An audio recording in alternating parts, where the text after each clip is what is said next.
Hello, നമസ്കാരം. ദേവലോകം ചാനലിലേക്ക് എല്ലാവർക്കും സ്വാഗതം.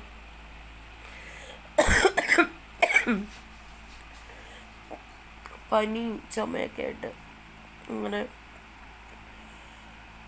ഇരിക്കുന്നു, അങ്ങനെയൊക്കെ പോയിക്കൊണ്ടിരിക്കുന്നു. എല്ലാവരും സുഖമായിട്ടിരിക്കുന്നു എന്ന് വിചാരിക്കുന്നു. അതിന് പ്രത്യേകിച്ച് ഒരു കാര്യം പറയാനായിട്ടാണ് ഞാൻ ഈ വീഡിയോ ആയിട്ട് വന്നത്. പിന്നെ ദേവലോകം ചാനൽ എന്ന് പറയുന്നത് പ്രകൃതി എൻ്റർടൈൻമെൻറ്റും എൻ്റെ ലൈഫും എൻ്റെ ജീവിതമൊക്കെ ആയിട്ടാണ് ഞാൻ ഈ ചാനൽ കൊണ്ടുപോകുന്നത്. അതിനിടയിൽ ട്രാവൽ വ്ളോഗ് എല്ലാം എന്തൊക്കെയുണ്ടോ അതൊക്കെ ഞാൻ ഇതിലിട്ടിട്ടുണ്ട്. പിന്നെ എല്ലാവരും ചിലപ്പം എഴുതി ചോദിക്കാറുണ്ട്, ഇതെവിടെയാണ് സ്ഥലം, എങ്ങനെയൊക്കെയാണ് എന്നെഴുതി ചോദിക്കാറുണ്ട്. അത് മനഃപൂർവ്വം തന്നെ ഞാൻ നിങ്ങളുടെ അടുത്ത് പറയാത്തതാണ്. കാരണം എന്താണെന്നറിയാമോ, ഒരുപാട് ശത്രുക്കൾ മെനഞ്ഞുകൊണ്ട് നിൽക്കുന്നുണ്ട്. അപ്പോൾ എന്താ ഏതാന്നൊക്കെ അറിയാൻ വേണ്ടിയിട്ട് കുറേ ആളുകൾ ഉണ്ട്.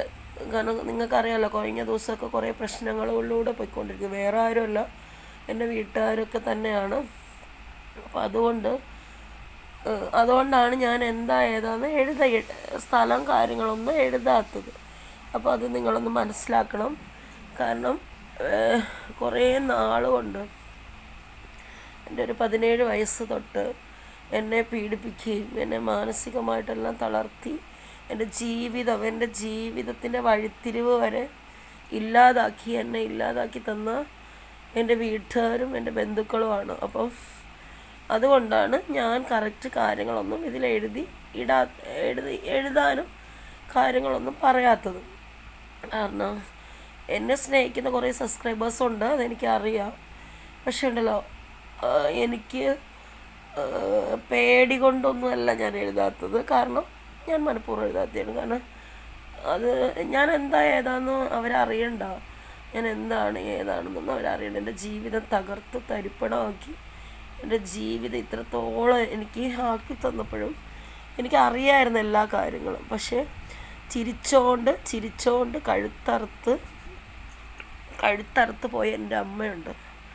കാരണം പല രീതിയിൽ ചിരിച്ച് കഴുത്തറുത്ത് അവരുടെ ഉള്ളിൽ ആ ദുഷ്ടത, വക്രബുദ്ധി എല്ലാം ഞാൻ മനസ്സിലാക്കി. എനിക്ക് അറിയാമായിരുന്നെങ്കിലും ഞാൻ ഇത്രയ്ക്കും വിഷം അവരുടെ ഉള്ളിനകത്ത് തീണ്ടിയിട്ടുണ്ടായിരുന്നു എനിക്കറിയത്തില്ല. കാരണം കണ്ടവന്മാരെ വെച്ച് ഞാൻ ആ വീട്ടിൽ കയറി ചെന്നപ്പോൾ കണ്ടവന്മാരെ വെച്ചിട്ട് വെറും ചെമ്മനും ചെരുപ്പൂത്തീനെയൊക്കെ വെച്ചിട്ട് ഞാൻ ആ വീട്ടിൽ കയറിയപ്പോൾ കയറി വരരുതെന്ന് പറഞ്ഞു. പക്ഷേ എൻ്റെ സന്ദർഭം അങ്ങനെ ആയിപ്പോയി. കാരണം എനിക്കൊന്നും പ്രതികരിക്കാനോ ഒന്നും പറ്റത്തില്ലാത്തൊരവസ്ഥയിൽ. കാരണം ഫാദർ മരിച്ചു കിടക്കുന്നു. അവരുടെ ആളുകൾ അവർ എന്ത് ചെയ്തതാണ്, എങ്ങനെ ചെയ്തതാണെന്നൊന്നും അറിയത്തില്ല. ഇതിനു മുമ്പും ഞാൻ 17 വയസ്സ് തൊട്ട് ഇവർ ചെയ്തതാണ്. എൻ്റെ അച്ഛൻ്റെ നന്മയെ മനസ്സിലാക്കി എൻ്റെ അച്ഛൻ്റെ വീട്ടുകാർ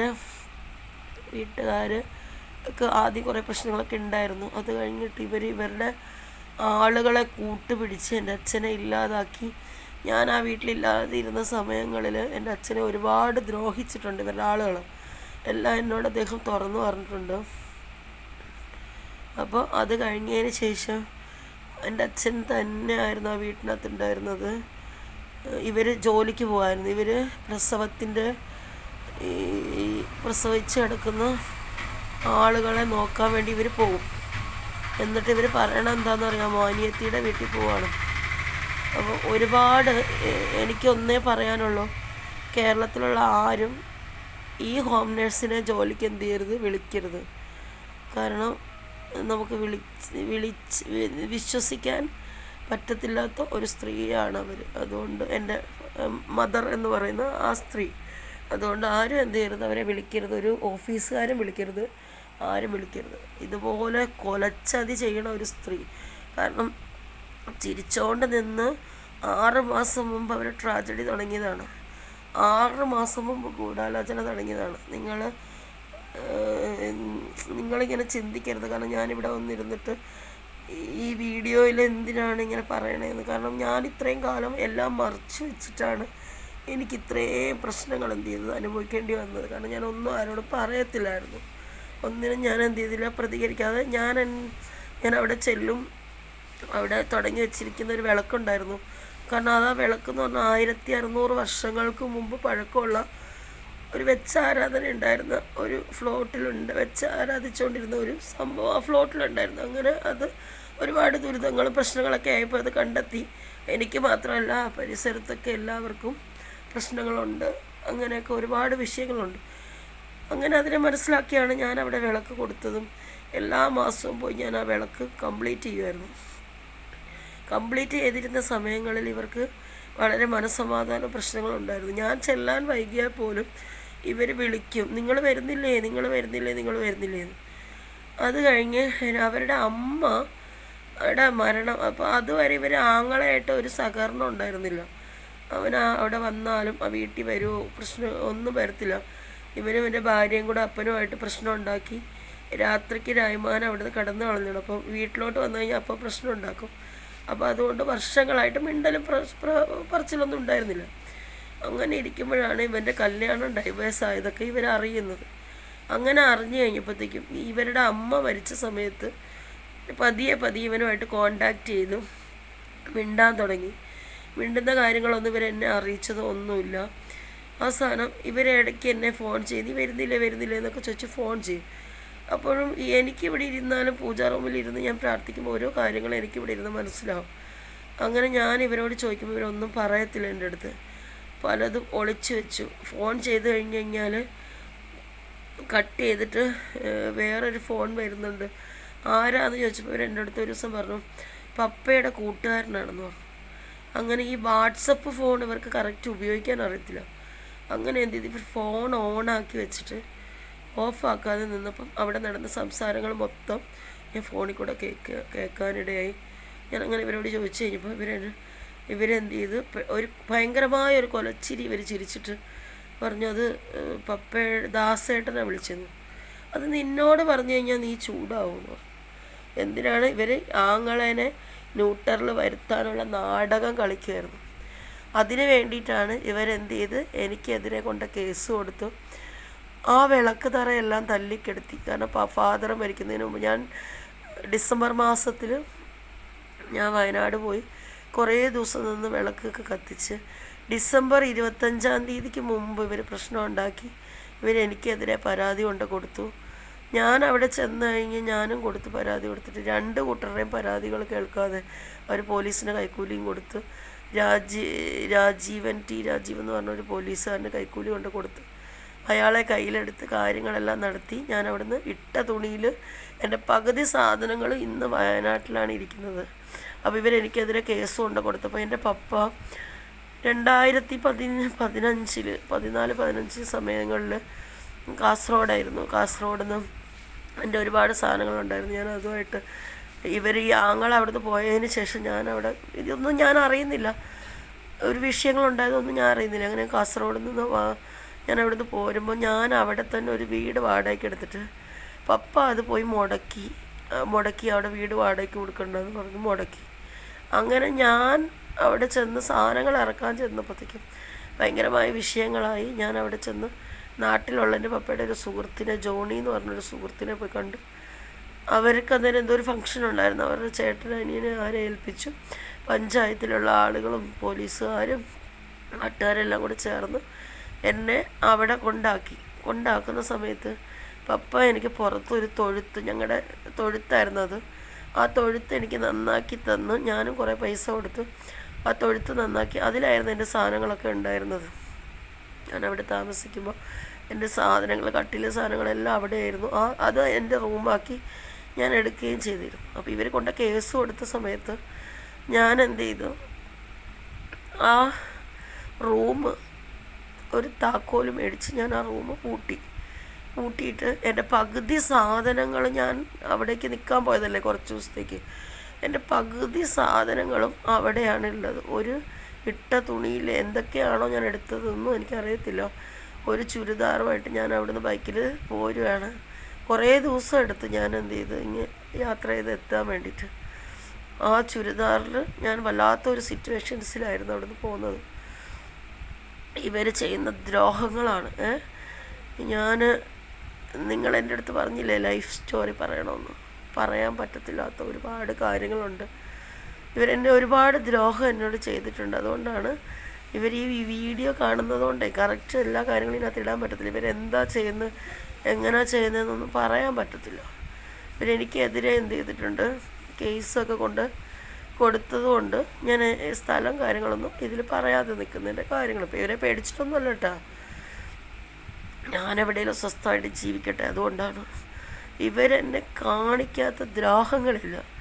ചെറിയ പ്രായം തൊട്ട്, എൻ്റെ കുഞ്ഞു പ്രായം തൊട്ട് ഇവരെ ആളുകളെ വെച്ച് പല രീതിയിൽ എന്നെ ദ്രോഹിച്ചിട്ടുണ്ട് ഈ സ്ത്രീ. എൻ്റെ പപ്പയ്ക്ക് ഇതൊന്നും അറിയത്തില്ല. എൻ്റെ പപ്പ ഗൾഫിലായിരുന്നു. ഒരു കാര്യങ്ങളും ഞാൻ പറഞ്ഞിട്ടില്ല, അന്ന് ചെറുതല്ലേ. എനിക്ക് എന്ത് സാധനങ്ങൾ ഗൾഫിൽ നിന്ന് കൊണ്ടുവന്നാലും അതൊന്നും തരാൻ സമ്മതിക്കത്തില്ലായിരുന്നു ഈ സ്ത്രീ. വളരെ നീചമായിട്ടാണ് എന്നോട് പെരുമാറിയിട്ടുള്ളത്. ഇവരെ തള്ളേന്ന് പോലും എന്ത് ചെയ്യാൻ പറ്റില്ല, വിളിക്കാൻ പറ്റത്തില്ല, തള്ളേന്ന് പോലും പറയാൻ പറ്റത്തില്ല. അത്രയ്ക്കും വൃത്തികെട്ട സ്ത്രീയാണ്. എൻ്റെ മനസ്സിനകത്ത് അത്രയും വേദനയുണ്ട്. കാരണം ഇവർ മരിച്ചിട്ട് അവർ സ്വന്തം ഭർത്താവ് മരിച്ച് കിടക്കുമ്പോൾ ആണുങ്ങളെല്ലാം അവിടെ കള്ളും കുടിപ്പിച്ച് അവിടെ അർമാദിച്ച്, ഞാൻ കയറി ചെന്നപ്പോൾ എന്നെ ഒരു നോക്ക് കാണാതെ അവരെന്നെ ഇറക്കി വിട്ടിട്ട് എനിക്കെതിരെ കേസും കൊടുത്തു. എൻ്റെ ചാനൽ വരെ പൊട്ടിക്കാൻ വേണ്ടി അവൾ കണ്ട ആണുങ്ങളെ കൂട്ടി ഇറങ്ങി തിരിച്ചവളാണ്. അതുകൊണ്ട് ഒരുപാട് കാര്യങ്ങളുണ്ട്. നിങ്ങൾ വീഡിയോ കാണുന്നെങ്കിൽ കാണുക. ഇങ്ങനെ എവിടെയാണ് അങ്ങനെ ഒന്നും നിങ്ങൾ എഴുതരുത്. എനിക്ക് സുഖമാണോ ഒക്കെ നിങ്ങൾ ചോദിച്ചോ, അതിനൊന്നും എനിക്കൊരു പ്രശ്നവുമില്ല. കാരണം എനിക്കത് പറയാൻ പറ്റത്തില്ല കാര്യങ്ങൾ. ഞാൻ ഒരുപാട് വേറെ കാര്യങ്ങളിലാണ് ഉള്ളത്. അപ്പം യാത്രയും കാര്യങ്ങളൊക്കെ ആയിട്ട്. അതുകൊണ്ട് ഇതൊക്കെ മനസ്സിലാക്കുക. എനിക്ക് എൻ്റെ ലൈഫ്, എൻ്റെ നല്ലൊരു ജീവിതം അവരെന്ത് ചെയ്ത് ഇല്ലാതാക്കി എനിക്ക് തന്നു. നല്ല പനിയുണ്ട്, നല്ല വയ്യാഴികയുണ്ട്. നല്ല പനിയായിരുന്നു ഇന്നലെ മിനിഞ്ഞാന്നൊക്കെ, നല്ല പനിയിലായിരുന്നു ഉണ്ടായിരുന്നു. പനിയാന്ന് പറഞ്ഞു കഴിഞ്ഞാൽ ഈ വീഡിയോ കണ്ടു കഴിഞ്ഞാൽ അവർ പറയോ അയ്യോ അവൾ ചത്തില്ലേ എന്ന് പറയും. മനസ്സിലായി, അത്രയ്ക്ക് ദുഷ്ടയാണ്. എൻ്റെ ജീവിതത്തിൽ ഞാൻ എല്ലാ ബന്ധങ്ങൾക്കും മണ്ണിട്ട്. എനിക്ക് ആകെ ഉണ്ടായിരുന്നത് എൻ്റെ അപ്പനായിരുന്നു. എൻ്റെ അപ്പൻ മരിച്ചതോടുകൂടി അപ്പനെയും കൊണ്ട് ഒരുപാട് ദ്രോഹിച്ചിട്ടുണ്ട് എന്നെ. എന്നാലും സ്വന്തം അപ്പനല്ലേ, ഉള്ളിൻ്റെ ഉള്ളിൽ അയാൾക്ക് സ്നേഹം ഉണ്ടായിരുന്നതാണ്. അതോടുകൂടി ഞാൻ എല്ലാ ബന്ധങ്ങൾക്കും മണ്ണിട്ട്. ഇനി എനിക്കൊരു ബന്ധവുമില്ല. ക്രിസ്ത്യൻ മതത്തിൽ പറയുന്നുണ്ട്, പെറ്റതള്ള നിന്നെ മറന്നാലും ഞാൻ നിന്നെ മറക്കത്തുള്ളൂ. പെറ്റതള്ള മറക്കുമെന്ന് ദൈവത്തിന് പോലും അറിയാം. അതുകൊണ്ടാണ് അങ്ങനെയുള്ളൊരു വചനം എഴുതിയിരിക്കുന്നത്. ഇവർ ഭയങ്കര കരിസ്മാറ്റിക്കും ധ്യാനവും കള്ളപ്രാർത്ഥനയും കപടതയും കൊണ്ട് നടക്കുന്ന ഒരു സ്ത്രീയാണ്. ഇവർക്കുണ്ടല്ലോ ഞായറാഴ്ച കുറേ ഒരുങ്ങണം, പള്ളിയിൽ പോകണം, സാരി കാണിക്കണം ആളുകളെ. അല്ലാതെ ഇവർക്ക് ഭക്തിയും കാര്യങ്ങളൊക്കെ ഉണ്ടെങ്കിലല്ലോ ഇവർ ഇതുപോലത്തെ ചെറ്റത്തരം കാണിക്കത്തില്ല. ഒന്നും ഞാൻ പറയുന്നില്ല. അതുകൊണ്ട് നിങ്ങൾ പ്രേക്ഷകരൊന്ന് മനസ്സിലാക്കുക. എനിക്ക് നിങ്ങളിങ്ങനെ എഴുതുമ്പം എനിക്ക് അതിന് മറുപടി തരാതിരിക്കുമ്പോൾ നിങ്ങളെന്തെങ്കിലും വിചാരിക്കില്ല. അതുകൊണ്ടാണ് ഞാൻ ഈ കാര്യങ്ങളെല്ലാം പറഞ്ഞു. ഒരുപാട് പ്രശ്നങ്ങളുണ്ട്, ഫാമിലി ഇഷ്യൂസുണ്ട് നല്ലോണം. എൻ്റെ ജീവിതം, എൻ്റെ ചെറുപ്രായം തൊട്ട് എന്നെ ഇല്ലാതാക്കിച്ച് ആണ് എൻ്റെ അമ്മയും എൻ്റെ അമ്മയുടെ വീട്ടുകാരും എല്ലാവരും കൂടെ ചേർന്ന് എൻ്റെ ജീവിതം നശിപ്പിച്ചതാണ്. പക്ഷേ ഞാൻ എന്ത് ചെയ്തില്ല, നശിച്ചില്ല. എനിക്ക് തിരിച്ചറിവായപ്പോൾ തൊട്ട് ഞാൻ വീട്ടിൽ നിന്ന് വിട്ട് നിൽക്കുകയും ജോലിയും കാര്യങ്ങളൊക്കെ എടുത്ത് വളരെ മാന്യമായിട്ട് തന്നെ ജീവിക്കുകയും എടുക്കുകയൊക്കെ ചെയ്തു. ആരൊക്കെ എന്തൊക്കെ എനിക്ക് പറഞ്ഞാലും, ആരൊക്കെ എന്തെല്ലാം വിധി എഴുതിയാലും എനിക്ക് യാതൊരുവിധ പ്രോബ്ലവും ഇല്ല, യാതൊരു പ്രശ്നങ്ങളും ഇല്ല. വളരെ ഹാപ്പി ആയിട്ട് തന്നെ പോയിക്കൊണ്ടിരിക്കുന്നു. ഇനിയും നല്ല നല്ല വീഡിയോ ആയിട്ട് ഞാൻ വരും. കുറച്ച് കാര്യങ്ങൾ എനിക്ക് പറയണമെന്നുണ്ടായിരുന്നു, അതുകൊണ്ട് ഞാൻ പറഞ്ഞതാണ്. ഒരു മനുഷ്യൻ്റെ ജീവിതത്തിലുണ്ടല്ലോ ഒറ്റപ്പെടുത്തുമ്പോഴും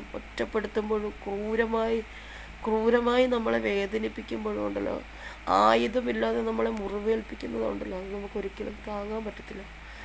ചിരിച്ചുകൊണ്ട് കഴുത്തിറക്കുക, ചിരിച്ചുകൊണ്ട് പച്ചവെള്ളത്തിനകത്ത് പോലും വിഷം തരുന്ന ആളുകളാണ്. അങ്ങനത്തെ വർഗങ്ങളാണ്. മനസ്സിലായില്ലേ? ഈ ലോകം അങ്ങനെയാണ്. അപ്പോൾ ആരെയും വിശ്വസിക്കാൻ പറ്റത്തില്ല. നമ്മൾ ജീവിക്കുമ്പോൾ നമ്മളെ നോക്കി നമുക്ക് വേണ്ടി നമ്മൾ ജീവിക്കുക, അത്രയേ ഉള്ളൂ. അപ്പോൾ വീണ്ടും നല്ലൊരു വീഡിയോ ആയിട്ട് വരുന്നവരെ നന്ദി, നമസ്കാരം.